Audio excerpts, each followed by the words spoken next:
আসসালামু আলাইকুম। সকলে দেখতে পাচ্ছেন এই যে ঢেঁড়স ঢেঁড়স তোলা আরম্ভ করছি। এই যে তুলতাছি, ইনশাল্লাহ আজকে ফার্স্ট বিক্রির উদ্দেশ্যে প্রথম তুলা ধরছি। ইনশাল্লাহ এখন ঢেঁড়সের দাম কমে গেছে, তারপরেও আলহামদুলিল্লাহ ঢেঁড়স তুলতাছি। থেকে শুরু করলাম ইনকাম। দেখা যায় দেখা যাক কি করা যায়। সকলে দোয়া করবেন, ইনশাল্লাহ সমস্যা নাই। বাজার কমে গেছে, তাতে আমার কোনো অসুবিধা নাই।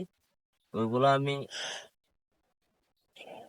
কিনে আনি নাই, যার কারণে ক্ষেত থেকে তুলতাছি। 2 টাকা কমলেও অসুবিধা নাই, বাড়লেও অসুবিধা নাই। ইনশাল্লাহ বেচতে পারবো।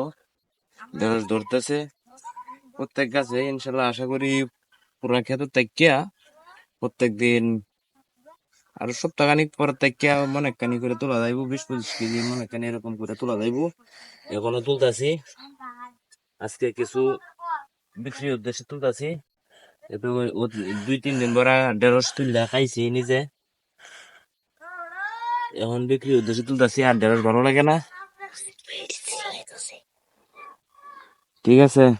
সকলেই দোয়া করবেন, অসুবিধা নাই। ইনশাল্লাহ কৃষি করছি, এখন বিক্রি করব। 2 টাকা কম আর বেশ, আল্লাহ যা দিছে তাতে আলহামদুলিল্লাহ।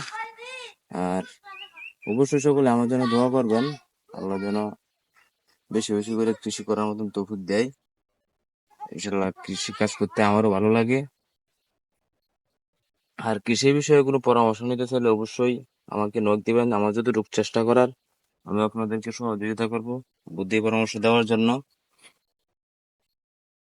তাহলে সকলেই দেখছেন ঢেঁড়স তুলছি। তাহলে আজকের জন্য বাই, টাটা।